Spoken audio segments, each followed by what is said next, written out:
कारण आहे कारण संध्याकाळ झाली ना की लोकांची संध्याकाळ ही हरिपाठानं व्हायची आणि लोकांची सकाळ ही सकाळी काकड्यानं व्हायची. बहुतांश लोक सकाळी रोज गंधर्व मंदिरामध्ये जायचे आणि मंदिरात गेल्यानंतर त्यांच्या प्रसन्नतेनं सकाळी काकडा भजनाने त्यांचं अंतःकरण शुद्ध व्हायचं आणि मग दिवसभरामध्ये किती दुःख आलं सकाळी मंदिरात कमावलेली ऊर्जा या दुःखांवरती दिवसभर आम्हाला प्रोटेक्शन द्यायची आणि मग आमचं चित्त शुद्ध असायचं आणि दिवसभर आमच्या अंतःकरणामध्ये जो काही दुर्विचार आलेला आहे हा सर्व दुर्विचार सायंकाळच्या हरिपाठानं आणि रात्रीच्या भजनानं शीन जायचा. म्हणजे जुन्या लोकांची जगण्याची पद्धत पहा कशी होती. आता सगळं गेलं. 4 लोक पूर्वी जर एकत्र आले ना तर त्यांच्या चर्चा सुरू व्हायच्या का हो कालच्या प्रवचनामध्ये महाराजांनी कोणती उभी घेतली होती कालच्या कीर्तनातून महाराजांनी काय सुंदर सिद्धांत मांडला की नाही म्हणजे त्यांच्या चर्चा अशा असायच्या. आणि आता जर लोक एकत्र जमले ना त्यांच्या चर्चा मंदिरातल्या नाही त्यांच्या चर्चा विधानसभेतल्या असतात. का कारण आमच्या जगण्याची पद्धत बदलली. आमच्या जगण्याची किती दिशा झाली पहा. किती किती किती बदल आमच्या जीवनामध्ये झाला. जुना काळ फार चांगला होता. मी नेहमी सांगतो पूर्वीच्या काळी लोकांमध्ये आदर प्रेम आणि भावना होती. पूर्वी आपल्या दारामध्ये कुत्रा येऊ नये म्हणून लोक माणूस ठेवायचे. आता उलट झालं माणूस येऊ नये बोला ना म्हणून कुत्रा ठेवला.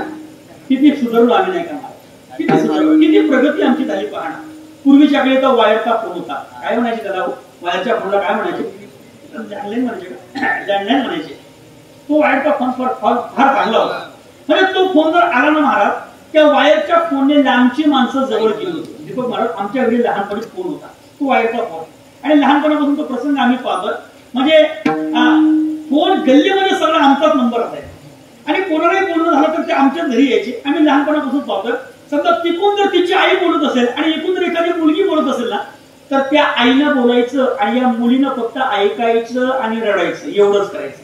तिनं बोलायचं नाही. म्हणजे तो वायरचा फोनने लोक जोडली गेली होती. लोक जवळ आली होती. आता सध्या बिगर वायरचं डबं आलं. याने जवळची माणसं कधी लांब गेले हे आम्हाला सुद्धा कळत नाही. घरातल्या घरात लोक आता समोर बोलत नाही चॅटिंग करून बोलतात महाराज. किती काळ बदलला. सगळं आमचं जगणं बदललं होतं. सगळं बदललं. मला माफ करा मी आगाऊपणाने बोलत असेल. जुना काळ फार चांगला होता. म्हणजे त्या काळामध्ये 30 वर्षापूर्वी जुना काळ चांगला होता. 30 वर्षापूर्वी लोक जेवण घरात करायचे आणि शौचाला बाहेर जायचे. जेवायला घरात यायचे शौचाला बाहेर जायचे. आता उलट झालं जेवायला बाहेर जातात. आता पुढचं बी मीच बोलू का आणि शौचाला घरात येतात. किती उलट झालं की नाही. किती बदललं होते. पूर्वीच्या काळी रस्ते साधे होते. माणसं पण म्हणे साधे होते. आता म्हणे रस्ते डांबरी झाले आणि माणसं मात्र डांबरट झाले. विठ्ठल विठ्ठल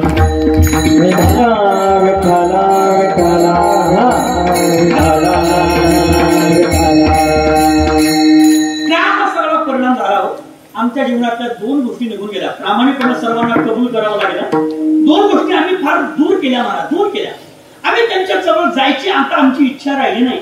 पहिली गोष्ट आमच्या जीवनातला सत्संग निघून गेला आणि दुसरी गोष्ट आमच्या जीवनातले ग्रंथ निघून गेले महाराज. ग्रंथ निघून गेले. आपण सर्वजण स्वतःला हिंदू म्हणतो ना. हिंदू म्हटलं की आपलं रक्त फार तापतं आणि सळसळ करायला लागतं ना. पण मला सांगा ना आपल्या धर्माच्या कोणत्या गोष्टी आपण मान्य करतो. आपल्या धर्माचा नियम आहे. आपल्या धर्माचा धर्मग्रंथ श्रीमद भगवद्गीता. त्या भगवद्गीतेचे किमान 7 तरी श्लोक आपले पाठ असले पाहिजे. तसे 700 सगळे पण किमान 7 तरी पाठ असले पाहिजे आपले. ते पाठ नाही पण ग्रंथाकडे आम्ही प्रामाणिकपणे पाठ केलेली आहे. ग्रंथ आमच्या घरात आहे. बहुतेकांच्या घरामध्ये नसेल सुद्धा. किती भयंकर दिवस आहेत महाराज. आम्ही ग्रंथांपासून लांब गेलो. गीता आपला धर्मग्रंथ आहे. गीता धर्मग्रंथ आहे ना. सध्या ती गीता आम्ही कोर्टात ठेवली आहे. कशा करता ज्याच्यावरती हात ठेवून खोटं चांगलं बोलता यावं या करताना. मी रोज कीर्तन सांगतो दीपक महाराज गीता कोर्टात कशाला ठेवता. जर गीता ठेवायची असेल तर तिला शाळेत ठेवा. कारण ज्या दिवशी कोर्टातली गीता शाळेत येईल त्या दिवशी ती कोर्टात ठेवावी लागणार नाही आणि ज्या दिवशी शाळेतली गीता जीवनात येईल त्या दिवशी कोर्टच ठेवावं लागणार नाही. एवढे लोक सत्यवादी. त्या गीतेचे काही सिद्धांत आहे. त्या गीतेने आम्हाला शिकवलं आहे जगायचं कसं. गीतेने शिकवलं आहे आमच्या जगण्याचं दुःख कसं सहन करायचं. आमच्या जीवनातले ग्रंथ निघून गेले आणि आमच्या जीवनातले संत निघून गेले. पुन्हा आमची मानसिकता अत्यंत खाली गेली महाराज. कीर्तनातून नेहमी आम्ही परंपरेने दृष्टांत सांगत असतो. माझे गुरुजी दृष्टांत सांगायचे. एकदा पण इतकं माणसाचं मन खाली झालं एकदा म्हणे एक मनुष्य डॉक्टरकडे गेला आणि डॉक्टरला म्हणतो, डॉक्टर साहेब माझं फार पोट दुखतं, काहीतरी उपचार करावा. डॉक्टर म्हणे, काय कधीपासून दुखतं? तो म्हणे, काही नाही, जेव्हापासून शेजारच्यानं ट्रॅक्टर घेतला तेव्हापासून दुखतं म्हटले. आता मला सांगा ना, याच्या पोटदुखीवर काय उपचार केला पाहिजे? खरं म्हणजे आमच्या जगण्याची पद्धतच बदलली. आमच्या जीवनातले ग्रंथ आणि संत निघून गेले. पण जेव्हा आम्ही सत्संगामध्ये येऊ, जेव्हा आम्ही ग्रंथांच्या संगतीमध्ये येऊ, तेव्हा आमच्या जीवनाला ऊर्जा मिळेल. ज्ञानोबा गातात पगारामध्ये आणि ग्रंथोपजीविये विशेषी लोकी. आमच्या जीवनामध्ये विशेषपणा येण्याकरता ग्रंथांच्या संगतीमध्ये या. आणि या सगळ्या गोष्टी आम्हाला संतांच्या संगतीमध्ये शिकायला मिळतात. संतांच्या संगतीमध्ये आमचं मन शांत होतं. तसं आमचं मन शांत होणं फार कठीण आहे महाराज. अलीकडे आमचं मन चांगलं राहिलं नाही. आम्ही दुःखी आहोत ते आमच्या मानसिकतेमुळे दुःखी आहोत. खरं म्हणजे मन कसं आहे याचा शोध घेणं याला खरा परमार्थ होता. अध्यात्माची भूमिका समजून घ्या. आमच्या संतांनी आणि ग्रंथांनी जो अध्यात्माचा प्रवाह सांगितलाय, त्या अध्यात्माचा प्रवाह या केंद्रातून जातो. जर तुम्हाला शोधायचं असेल तर आधी मन शोधा. आणि मन शोधलं ना की मग तुम्हाला देवही सापडेल आणि तुम्हाला स्वतः कोण आहात तेही सापडेल. आधी मनाला शोधण्याचा प्रयत्न करा. मनाला शोधण्याचा प्रयत्न करा. मन हातामध्ये घ्या. खरं म्हणजे महाराज, हे मन हातामध्ये घ्या बोलणं फार सोपं आहे, पण त्याकरता तशी वास्तविकता उपलब्ध करणं फार कठीण आहे ना. या जगामध्ये सर्वात चंचल वस्तू कोणती असेल तर ते मन आहे. एका जागेवर कधी शांत बसत नाही. आम्हाला संतांनी हेच सांगितलंय, जीवनामध्ये ज्याला मन हातामध्ये आणता आणलं ना त्यानं सगळं जिंकलं. मला तो जितेंद्रिय होतो, तो आधी मनाचा विजय होतो. आणि मन हातामध्ये आलं की तो आपोआप सर्व इंद्रियावरती विजय होतो. म्हणून मन हातामध्ये आलं पाहिजे. पण मन हातामध्ये येणं फार कठीण आहे. सर्वात चंचल वस्तू कोणती असेल तर ते मन आहे महाराज. या शरीरामध्ये मन आणि त्या मनाच्या इच्छेने सगळ्या क्रिया करतात. त्याबरोबर म्हणतात सकळ इंद्रिया माझी मन एक प्रधान. या सगळ्या इंद्रियामध्ये मन हे प्रधान आहे. मन प्रधान आहे. मनाच्या मनात आल्यामुळे सगळं जगत घडतं. किंवा या जगताची निर्मिती सुद्धा मनापासून झालेली आहे. फार मला खोलच सांगायचं नाही, विस्तार पूर्ण न करता तुम्हाला थोडं संक्षिप्तामध्ये सांगण्याचा प्रयत्न करतो. फार बारीक आहे का, लक्षपूर्वक आहे का, सर्वांगाचं काम करू नका. मन ज्याच्या हातामध्ये आलं तो जगामध्ये खरा सुखी झाला. मन ज्याच्या हातामध्ये तो खरा अर्थाने शूर झाला. तुकोबारा म्हणतात हा संसार जो आम्हाला दुःख देतो ना, या संसाराचा दुःख देणारं कारण त्यांचं मन आहे. मन एव मनुष्याणाम कारणं बंध मोक्षयोः. मनच आहे जे सुखी पण करतं आणि दुःखी पण करतं. तुकोबारा म्हणतात आम्ही आता या मनाला ताब्यात घेतल्यामुळे या संसार रूपी भयंकर युद्धामध्ये विजयी झालो. आम्ही शूर झालो. तुका म्हणे शूर झालो.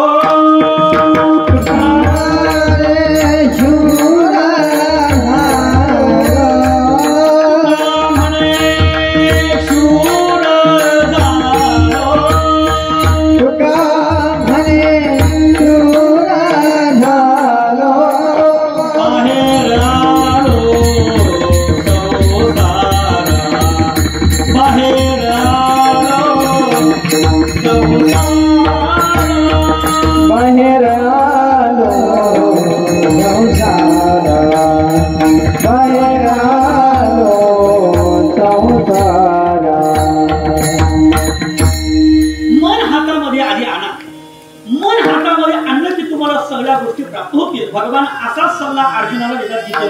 अरे बारीक आहे का, भगवान कृष्णाला अर्जुनाला युद्धाकरता प्रवृत्त करायचं होतं. पण समोर आपलेष्ट पाहिले आणि अर्जुन म्हणतात देवा आता मी युद्ध करणार नाही. आणि मग युद्धाकरता जेव्हा भगवान अर्जुन नकार देतात त्यावेळेला भगवान अर्जुनाला युद्धाला प्रवृत्त व्हावं म्हणून अर्जुनाच्या समोर दिव्य असं ज्ञान भगवान योगेश्वराच्या मुखारविंदातून प्रवाहित होतं. त्याला गीता म्हणतात. आणि मग भगवंताने एक एक योग अर्जुनाच्या समोर सांगितला. आपल्या अंतःकरणातला विषाद मुक्त व्हावा म्हणून भगवान त्या बाळाला गप करणार आहे.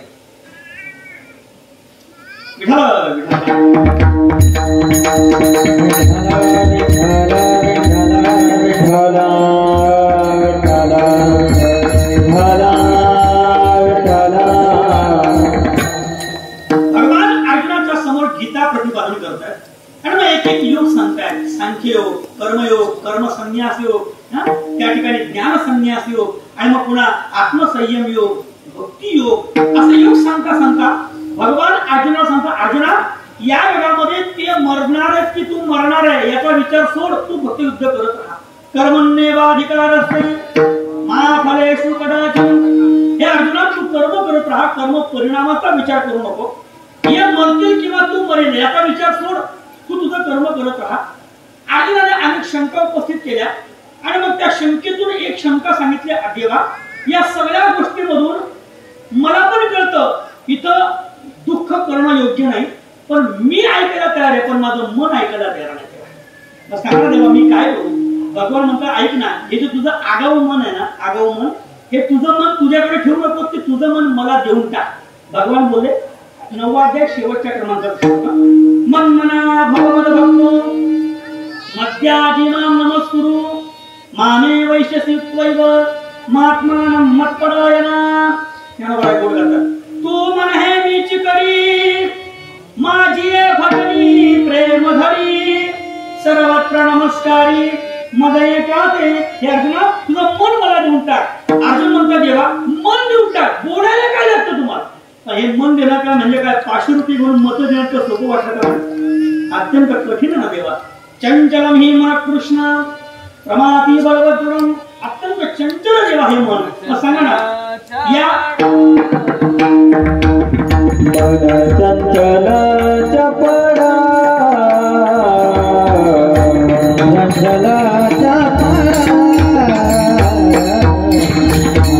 चंचल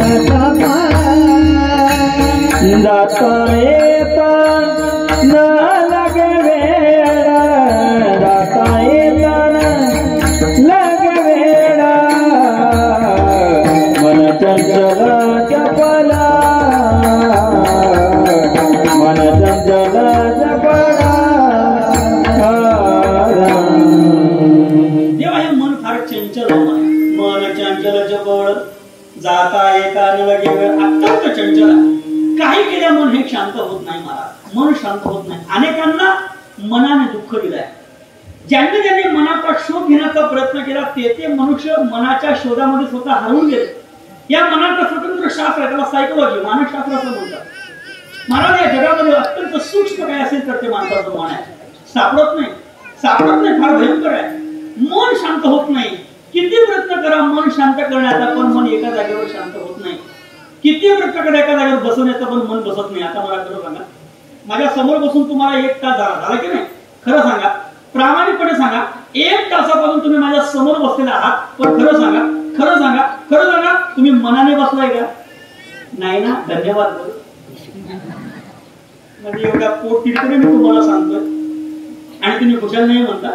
मी बसू शकत नाही. मला का बसू शकत नाही? सुभाषित का त्याचा दृष्टांत सांगतो. सुभाषित काय म्हणतात, ज्याप्रमाणे माकड कधी शांत बसत नाही ना बाबा, त्याप्रमाणे हे मन फार विचित्र आहे, कधी शांत बसत नाही. फार गोड श्लोक आहे का? सुभाषित काय म्हणतात, मर्कटस्य सुरापानं तस्य वृच्चिक दंशनं तन्मध्ये भूत संचारो यद्वा तद्वा भविष्यति. याचा अनुवाद करतात, ऐसे कैसे घडेल का मर्कट समाधी घेईल रहा म्हणतलिया राहील महावातू. असं कधी घडेल का महाराज? असं कधी घडलं का? कीर्तन चालू आहे आणि कीर्तन चालू असताना जंगलातले काही माकडं माझ्या समोर येऊन बसले असे आणि माझ्याकडे पाहून म्हणतात, वा महाराज काय छान सांगतो, असं वाटतं ऐकतच राहावं. कधी घडत का? नाही घडत नाही का? मन विचित्र. माकडे जसं शांत बसत नाही ना, त्याप्रमाणे मन बसत नाही. असं कधी घडेल का? कसं घडेल? समजा कीर्तन संपलं, तुम्ही चालायला लागले आणि चालता चालता तुमच्या अंगाला वारा स्पर्श करून निघून गेला. कोण? वारा स्पर्श करून निघून गेला आणि तुम्हाला राग आला आणि तुम्ही म्हणावं, ए वाऱ्या थांब, आणि वाऱ्यानं थांबावं. असं कधी घडेल का? काय शब्द आहेत ज्ञानवरांचे, लक्ष देऊन ऐका ना. का रहा म्हणतलिया राहीन महावातू. ज्याप्रमाणे वारा जसा थांब म्हटल्यावर थांबत नाही, माकड जसं बैस म्हटल्यावर बसत नाही, त्याप्रमाणे हे मन आहे. किती प्रयत्न करा एका जागेवरती शांत बसत नाही. कबीरांची भाषा फार पुढे आहे. श्री गुरु कबीर महाराज म्हणतात, अत्यंत विचित्र आहे म्हणे मन. किती विचित्र आहे ऐका ना, बारीक ऐका, शब्दाकडे लक्ष द्या, शब्दाचा भाव लक्षात घ्या. किती विचित्र आहे. मन लोभी मन लालची मन चंचल रचार मन के मत चलना मन के मत चलन पलक पलक मन और फार विचित्र म्हणे मन. एवढं कशाला महाराज? ज्ञानोबा अजूनही सोपं सांगतात. ज्ञानोबा म्हणतात सगळ्यांच्या नादी लागावं पण या मनाच्या नादी लागू नका. का? मन मागे गेला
अध्यात्माची मूळ भूमिकाच ही आहे.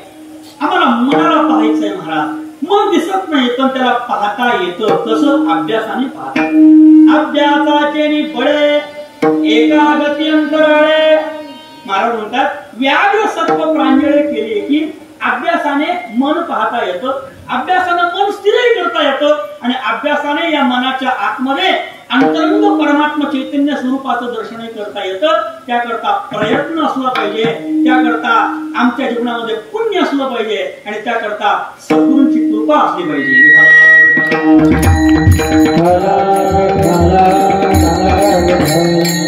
मन एकत्र हातामध्ये येणंच कठीण आहे महाराज. आयुष्य जातं आणि ज्या ज्या साधना करतो कशा करता हो?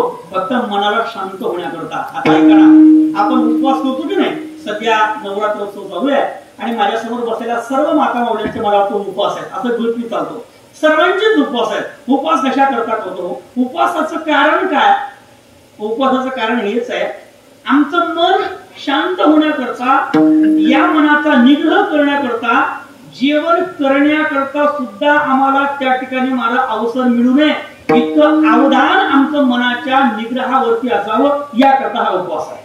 आता मला सांगा ना, हा उपवास याच्या करता आहे का चांगले चांगले पदार्थ बनवून खाण्याकरता आहे? मला असं वाटतं उपवासाच्या दिवशी आपण जेवढं जेवतो तेवढं इतर दिवशी जेवत नाही का? आता सध्या नवरात्र सर्वांचे कडक उपवास आहे, तो विषय नाही. पण इतर वेळेला उपवास म्हटला की आमचे चमचमीत पदार्थ. उपवास आहे, अरे वा, साबुदाण्याचे वडे करा, नाही का? कारण उपवासाच्या दिवशी चांगलं खाण्याची इच्छा आमची निर्माण होते. आमच्या परमार्थामध्ये ही प्रतिकूलता, आमच्या परमार्थाची ही दिशा बदलते का, याचा जरा विचार केला पाहिजे. आमच्या जीवनामध्ये प्रत्येक व्रत आणि प्रत्येक उपासना या केवळ मनाच्या शांततेकरता, सगळ्या साधना मनाला स्थिर करण्याकरता आहे. एकदा का मन स्थिर झालं की मग त्या ठिकाणी आपोआप सगळ्या क्रिया घडतात. पण हे मन शांत होणं कठीण आहे. मोठे मोठे नाटक झाले. गीतेमध्ये प्रश्न पडला अर्जुनाला, मन कसं शांत करावं? ऐका ना, भागवतामध्ये प्रश्न पडला राजा परीक्षितीला, मन कसं शांत करावं? समर्थ रामदास स्वामी महाराज ज्यांनी आयुष्यभर रामनामाशिवाय दुसरं काही केलं नाही, अशा समर्थांना प्रश्न पडला, हे मन कसं शांत करावं महाराज? आणि मग समर्थ जेव्हा अशा प्रश्नाच्या इच्छेने एक दिवशी काय घडलं म्हणे, समर्थ रागामध्ये राम मंदिरामध्ये शिरले. राम मंदिरामध्ये शिरले, पायरीवर जोरात पाय देतात आणि रामाच्या समोर उभे राहिले. आणि रामाच्या समोर रामदास स्वामी अत्यंत क्रोधाग्नीने बोलायला लागले, रामा तुमच्या करता काही केलं नाही म्हणे मी. रामाला प्रश्न पडला, स्वामी इथून माझी एवढी कृती तरी झाली नाही आणि आता हा काय प्रकार आहे? आणि रामाला प्रश्न पडला, राम म्हणतात हे असं काय, कशा करतात? आणि मग तेव्हा समर्थ म्हणतात, म्हणे रामा तुमच्या करता मी काय केलं देवा? रात्र दिवस तुमचं नामस्मरण केलं, दर्या खोऱ्यामध्ये बसून राहिलं म्हणे. अरे संसार सोडला, मला तेव्हा अजूनही तो प्रसंग आठवतो. तुमच्या करता मी किती त्याग केला, मी तुम्हाला आठवण करू देतो. समर्थ म्हणतात, किती त्याग केलाय जेव्हा मला अजूनही तो प्रसंग आठवतो म्हणे. हजारो लोक माझ्या मंडपामध्ये बसले होते, बोल्यावरती मी चढलो होतो. लग्न मंडपामध्ये अक्षता घेऊन वराडी मंडळी उभे होते, फटाकेवाले फटाके लावण्याच्या तयारीमध्ये होते. धवल फुलांची माळा घेऊन लक्ष्मीसारखी होणारी सुंदर माझी पत्नी समोर होती. आता ती माझ्या गळ्यामध्ये वरमाला टाकणार तितक्यात भटजीभावाचा शब्द माझ्या कानावर पडला, सावधान आली लग्न घटी समीप नवरा येऊनिया वागरा शुभ लग्न. त्याचं लग्न म्हणत कसं धाकं वाटतं की तुम्हाला? महाराज किती किती सहन केलं म्हणाले, किती त्याग केला. समर्थ म्हणतात देवा तुमच्या करता मी संसार सोडला, पण अडचण इथे आहे. संसार सुटला देहाने, पण तो संसार मन मात्र सोडायला तयार होत नाही. पुन्हा पुन्हा पुन्हा मनामध्ये मला त्या गोष्टी आठवत होत्या. सांगा ना मी काय त्या करुणाष्टकामध्ये समर्थाने कशी खंत व्यक्त केलेली आहे.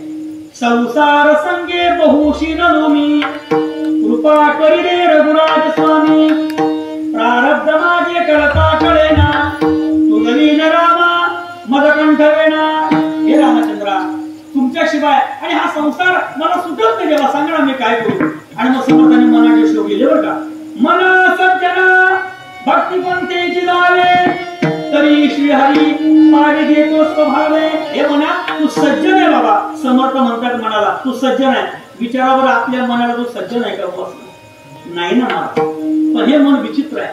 नाही मोठे मोठ्यांना मन शांत करता आलं, मोठमोठे नापास झाले. चला मला अजून एक चिंता वाटते.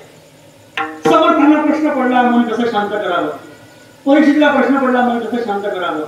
रामायण होतं वाल्मिकी रामायण. ज्या समर्थांनी मन शांती करता रामाच्या समोर करुणा भटली ना, वाल्मिकी रामायण होतं त्या रामाला सुद्धा प्रश्न पडला मन कसं शांत करावं.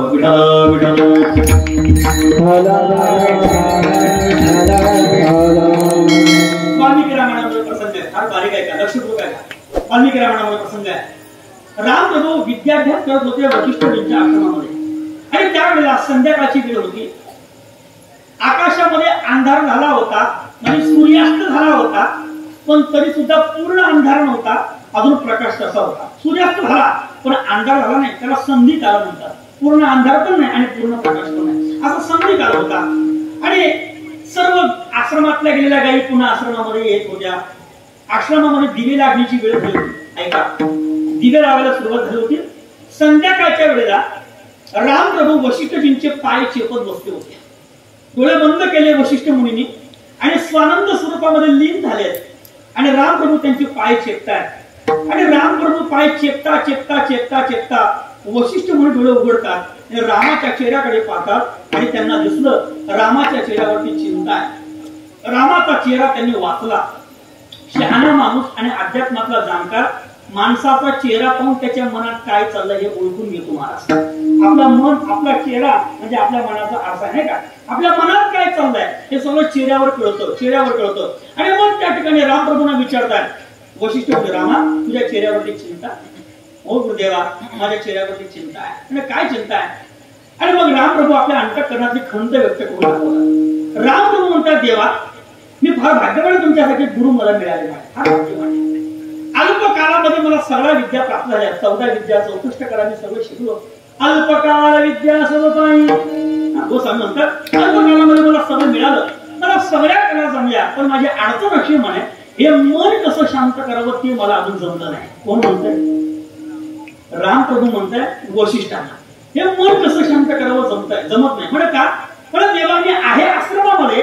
राम बोलताय देवा आश्रमामध्ये आहे, मी आहे आश्रमामध्ये, पण माझं मन आहे अयोध्येमध्ये. मला पुन्हा पुन्हा शरयू नदी आठवते. मला पुन्हा पुन्हा माझे अयोध्यावासी आठवतात. मला पुन्हा पुन्हा माझ्या कौशल्या मातेचं दर्शन होतं. मला पुन्हा पुन्हा माझा अंतःकरणामध्ये कैकेयी माता, सुमित्रा माता यांच्या आठवणी होतात. मला पुन्हा पुन्हा माझ्या वडिलांचं स्मरण होतं. हे गुरुदेवा असं काहीतरी सांगा ना की जेणेकरून माझं मन तिकडे न जाता इथेच या देहामध्ये राहून साधना करेल. आणि मग त्या ठिकाणी वशिष्ठ म्हणून उपाय सांगतात वाल्मिकी रामायणामध्ये. अध्यात्म विद्या देव महान साधु संग महिर्वच वासना संग परित्याग प्राणस्पंद निरोधनम. अध्यात्म विद्या देव महान. हे रामा अध्यात्म विद्येचा आश्रय घे. साधु संग महिर्वच साधू संतांचा आश्रय घे. वासना संग परित्याग वासनेचा परित्याग कर. प्राणस्पंद निरोधनम, प्राण म्हणजे श्वास, श्वासावरती निरोधन कर, मग तुला तुझं मन शांत करता येईल. मला एक प्रश्न हा मांडायचा, मोठमोठे नापास झाले मनाच्या बाबतीमध्ये. रामाला प्रश्न पडला मन कसं शांत करावं, अर्जुनाला प्रश्न पडला कसं शांत करावं, समर्थांना प्रश्न पडला कसं शांत करावं, तुमच्या आमच्या सगळ्यांचा हा प्रश्न आहे, मन कसं शांत करावं. पण तुकोबारा म्हणतात, अरे बाबांनो, तुम्हाला मन शांत करायचं असेल ना, तुमच्याकरता त्या कठीण गोष्टी आहेत, तर या पठ्याला ते अत्यंत सोपं आहे म्हणे. तुकोबारा म्हणतात, माझ्याकरता मन शांत करणं काही कठीण नाही, कारण असं सूत्र, अशी टेक्निक, असं रहस्य, असं तंत्र आम्हाला सापडलं, ज्या तंत्राने आम्ही अत्यंत कमी कालावधीमध्ये सहजरित्या मन शांत केलं. मग सांगा ना महाराज, हे मन कसं शांत केलं? त्या मन शांतीचं तंत्र सांगतात अभंगाच्या पहिल्या चरणामध्ये. आता कोठे धावे मन, आता कोठे धावे मन, आता कोठे धावे मन, आता कोठे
शांत केलं. कसं? आता कोठे धावे मन, तुमचे चरण देखलिया. श्री गुरु तुकोबारा देवाच्या समोर हा भाव व्यक्त करतात आणि महाराज म्हणतात, माझं मन देवा तुमच्या चरणाकडे पाहिल्यामुळे आता स्थिर झालं. आता या मनाला दुसरं काहीही प्राप्त करण्याची इच्छा राहिली नाही, कारण या मनाचं अस्तित्व संपलं. आता मन राहिलंच नाही महाराज. माणसाच्या जीवनामध्ये तोपर्यंत दुःख आहे तोपर्यंत मनाचं अस्तित्व जिवंत आहे. पण अध्यात्माच्या भूमिकेमध्ये अशी सिद्धांत आहे, हे मन राहूच नाही. मग ज्याप्रमाणे मिठाचा खडा पाण्यामध्ये टाकला की तो मोठा होतो का गायब होतो, तो पाण्याशी एकरूप होतो, त्याप्रमाणे हे मन ज्या परमात्म्याच्या चरणी लावल्यानंतर आता ते मन राहिलंच नाही. मन हे राम झाले, मन हे राम झाले.